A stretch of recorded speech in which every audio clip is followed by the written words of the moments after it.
ಏನೋ ಜೀವನದಲ್ಲಿ ಒಂದು ಇನ್ಸಿಡೆಂಟ್ ಆಯ್ತು, ಎಲ್ರಿಗೂ ಕೂಡ ಗೊತ್ತಿದೆ ಅದು. ಎಲ್ಲ ಪರಿಸ್ಥಿತಿ ಸರಿ ಇಲ್ಲ ಅಂದಾಗ ಇಲ್ಲ ನಾನು ಕಾಲ್ ತಗೊಳ್ಳೇಬೇಕು ಅಂತ ಹೇಳಿ ನಾನು ಆ ನಿರ್ಧಾರ ಮಾಡಿದೆ. ಐ ವಾಸ್ ಹೆಲ್ಪ್ಲೆಸ್, ತುಂಬಾ ಕಷ್ಟ ಆಗ್ತಾ ಇತ್ತು. So, ಆ ಎಲ್ಲ ಜಂಜಾಟದ ಮಧ್ಯೆ ಲೈಫಲ್ಲಿ ಏನೋ ಬ್ರೇಕ್ ಬೇಕು, ಇದೆಲ್ಲ ಒಂದು ಫೇಸ್ ಆಫ್ ಲೈಫಲ್ಲಿ ಬೇರೆ ತರ ಆಯ್ತು. ಅದಾದ್ಮೇಲೆ ಸ್ವಲ್ಪ ಬದಲಾವಣೆಗಳಾಯ್ತು ದೊಡ್ಡ ಮಟ್ಟದ್ದು. ಬಂದಾಗ ಅವ್ರು ಬ್ಯಾಚುಲರ್ ಇರ್ತಾರೆ, ಅವ್ರಿಗೆ ಅವ್ರದೇ ಆದಂತ ಒಂದು ಇದ್ದಿರುತ್ತೆ ಕಮಿಟ್ಮೆಂಟ್ಸ್, ಆದ್ರೆ ಜಾಸ್ತಿ ಇರಲ್ಲ. ಫ್ಯಾಮಿಲಿ ಬೇರೆ ಕಮಿಟ್ಮೆಂಟ್ಸ್ ಎಲ್ಲ ಜಾಸ್ತಿ ಇರಲ್ಲ. ಅಯ್ಯೋ ಅವರಿಗೆ ಸುಮ್ಮನೆ ಹಾರ್ಟ್ ಆಗುತ್ತೆ, ಇನ್ನು ಯಾರೋ ಮಾತಾಡ್ತಾರೆ ಅಂತ. ಮೀಟ್ ಆಗೋ ಪ್ರತಿಯೊಂದು ಸೆಲೆಬ್ರಿಟೀಸ್ಗೂ ಇದನ್ನು ಕೇಳ್ತಾ ಇರ್ತೀನಿ. ನಮ್ಮ ಚಾನಲ್ ಹೆಸರು ಖಡಕ್ ಸಿನಿಮಾ ಅಲ್ವಾ? ಸೊ ನಿಮ್ಮ ಜೀವನದ ಖಡಕ್ ಮೂಮೆಂಟ್ ಏನು ಅಂತ ಕೇಳ್ತಾ ಇರ್ತೀನಿ. ಖಡಕ್ ಮೂಮೆಂಟ್ ಏನು ಅಂತಂದರೆ ಲೈಫಲ್ಲಿ ಇವತ್ತು ಜಾನ್ವಿ ಆಗೋದಕ್ಕೆ, ಇಲ್ಲ ಅಂತಂದರೆ ರೂಪೇಶ್ ಆಗೋದಕ್ಕೆ ನೀವು ಪಟ್ಟಿರೋ ಸ್ಟ್ರಗಲ್ ಆಗಿರ್ಬೋದು. ಒಂದು ಮೂಮೆಂಟಲ್ಲಿ ಬೇಡಪ್ಪ ನಾನು ನಾರ್ಮಲ್ ಆಗಿ ಎಲ್ಲರ ಥರನೇ ಬದುಕ್ಬಿಡ್ತೀನಿ ಅಂತ ಅಂದ್ಕೊಂಡಿರ್ಬೋದು.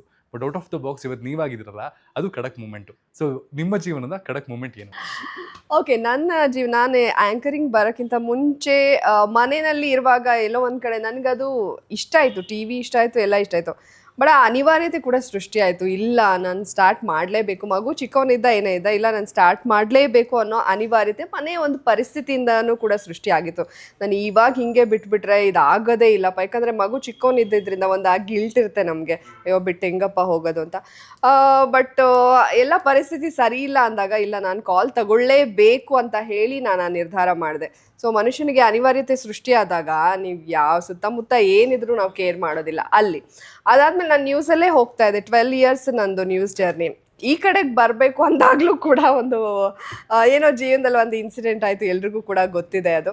ಅದರಿಂದ ನಾನು ಅಟ್ಲೀಸ್ಟ್ ಒಂದೇನೋ ಬ್ರೇಕ್ ತೊಗೊಳ್ಳೋಣ. ಇವಾಗೆಲ್ಲ ನನ್ನ ಡಿಸಿಷನ್ ಅಲ್ವಾ, ಇಷ್ಟು ದಿವಸ ಬೇರೆಯವ್ರ ಡಿಸಿಷನ್ ಇರ್ತಿತ್ತು. ಇವಾಗಲಾದರೂ ಅಟ್ಲೀಸ್ಟ್ ನನಗೆ ಇಷ್ಟ ಆಗಿರೋದು ಮಾಡೋಣ. ಅವಕಾಶಗಳಿತ್ತು, ಎಲ್ಲರಿಗೂ ನೋ ನೋ ನೋ ಅಂತ ಹೇಳಿ ಫೋನೇ ಹೇಳಿ ಬರ್ತಿದ್ದೆ. ಆವಾಗ ನನಗೆ ಇಲ್ಲ, ಓಕೆ ಹೋಗಿ ನೋಡೋಣ, ಏನಾಗುತ್ತೋ ಆಗಲಿ ಅಂದರೆ ಮತ್ತೆ ನಂಗೆ ನ್ಯೂಸ್ ಚಾನೆಲ್ಸ್ ಇದೆ, ಬೇರೆ ವರ್ಕ್ ಇದ್ದೇ ಇರುತ್ತೆ ಅಂತ ಅಂದ್ಕೊಂಡು ಅವಾಗ ನಿರ್ಧಾರ ಮಾಡಿದ್ದು. ಏಕೆಂದರೆ ಈಗ ನ್ಯೂಸ್ ಅಂತ ಬಂದಾಗ ನಮಗೆ ಮಂತ್ಲಿ ಇನ್ಕಮ್ ಇರುತ್ತೆ. ಓಕೆ, ಒಂದು ಸೋರ್ಸ್ ಆಫ್ ಇನ್ಕಮ್ಮಿಗೆ ನಮಗೆ ಕರೆಕ್ಟಾಗಿ ಬರ್ತಾ ಇರುತ್ತೆ ಮಂತ್ಲಿ. ನಮಗೇನೋ ಏನು ಕಮಿಟ್ಮೆಂಟ್ಸ್ ಇದೆ ಅದಕ್ಕೆ. ಇಲ್ಲಿ ಬಂದಾಗ ನಮ್ಮ ಆ್ಯಂಕರಿಂಗ್ ಎಲ್ಲ ಒಂದು 3 months, ಅದಾದಮೇಲೆ ಏನಿರಲ್ಲ. ಈಗ ಸಿನಿಮಾ ಆದಮೇಲೆ ಗೊತ್ತಿಲ್ಲ, ಎಲ್ಲ ಕ್ವೆಶನ್ ಮಾರ್ಕೇ ಇರುತ್ತೆ. ಒಳ್ಳೇದು ಆಗ್ಬೋದು, ಜಾಸ್ತಿ ದೊಡ್ಡದು ಆಗ್ಬೋದು, ಇಲ್ಲ ಕಮ್ಮಿನೂ ಆಗ್ಬೋದು. ಸೊ ಆ ಎಲ್ಲ ಜಂಜಾಟದ ಮಧ್ಯೆ ಲೈಫಲ್ಲಿ ಏನೋ ಬ್ರೇಕ್ ಬೇಕು, ಇದೆಲ್ಲ ಒಂದು ಫೇಸ್ ಆಫ್ ಲೈಫಲ್ಲಿ ಬೇರೆ ಥರ ಆಯಿತು. ಅದಾದಮೇಲೆ ಸ್ವಲ್ಪ ಬದಲಾವಣೆಗಳಾಯಿತು ದೊಡ್ಡ ಮಟ್ಟದ್ದು. ಆವಾಗ ನಾನು ನಿರ್ಧಾರ ಮಾಡಿದ್ದು, ಓಕೆ ನೋಡೋಣ, ಈಗಲೂ ಕೂಡ ಅವಕಾಶ ಇದೆ, ಸ್ಟೆಪ್ ಇಟ್ಟೇ ಬಿಡೋಣ, ಏನಾಗುತ್ತೆ ಆಗಲಿ ಅಂತ. ಆವಾಗ ನಿರ್ಧಾರ ತೊಗೊಂಡು ನಾನು ಚಾನೆಲ್ ಬಿಟ್ಟಿದ್ದು. ಅದೊಂದು ದೊಡ್ಡ ಆ ಟೈಮಲ್ಲಿ ಒಬ್ಬಳೇ ಇದ್ದಾಗ ಚಾನೆಲ್ ಎಲ್ಲ ಬಿಟ್ಟು ಬರ್ತೀನಿ ಅನ್ನೋದು ಒಂದು ದೊಡ್ಡ ಡಿಸಿಷನ್ನು. ತುಂಬ ಯೋಚನೆ ಮಾಡಿ ಯಾರಿಗೂ ಹೇಳಿದೆ. ಫ್ರೆಂಡ್ಸ್ ಎಲ್ಲರೂ ಯಾವಾಗಲೂ ನೋ ಬೇಡ ಅಲ್ಲಿ ಹೋಗ್ಬೇಡ, ಆಮೇಲೆ ಮುಗಿದ್ಮೇಲೇನು ಅಂತ ಇದ್ರು. ಬಟ್ ನೋಡೋಣ ಅಂದ್ಕೊಂಡು ಬಂದಿದ್ದು, ಚಾನ್ಸ್ ತಗೊಂಡು. ಅದೇ ನಂದು ಖಡಕ್ ಮೂಮೆಂಟ್. ಮೂಮೆಂಟಲ್ಲಿ ನನಗೊಂದು ವಿಷಯ ಸ್ಟ್ರೈಕ್ ಆಯಿತು ಮೈಂಡ್ಗೆ. ಅಂದರೆ ಈ ಅವಕಾಶಗಳಿಗೆ ಹುಡುತಿರೋರು ಸಾವಿರಾರು ಜನ ಇರ್ತಾರೆ, ಲಕ್ಷಾಂತರ ಜನ ಇರ್ತಾರೆ. ಅಯ್ಯೋ ಅವಕಾಶ ನನಗೆ ಬರಲಿ ಇಂದ ದಿನ.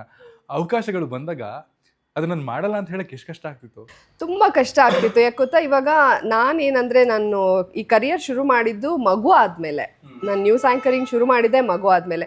ಈಗ ತಾನೇ ಇಂಡಸ್ಟ್ರಿಗೋ ಅಥವಾ ಏನೋ ಆ್ಯಂಕರ್ ಆಗಿ ಬರಬೇಕು ಅಂದಾಗ ಅವ್ರು ಬ್ಯಾಚುಲರ್ ಇರ್ತಾರೆ, ಅವ್ರಿಗೆ ಅವ್ರದ್ದೇ ಆದಂಥ ಒಂದು ಇದ್ದಿರುತ್ತೆ ಕಮಿಟ್ಮೆಂಟ್ಸು, ಆದರೆ ಜಾಸ್ತಿ ಇರಲ್ಲ. ಫ್ಯಾಮಿಲಿ ಬೇರೆ ಕಮಿಟ್ಮೆಂಟ್ಸ್ ಎಲ್ಲ ಜಾಸ್ತಿ ಇರಲ್ಲ.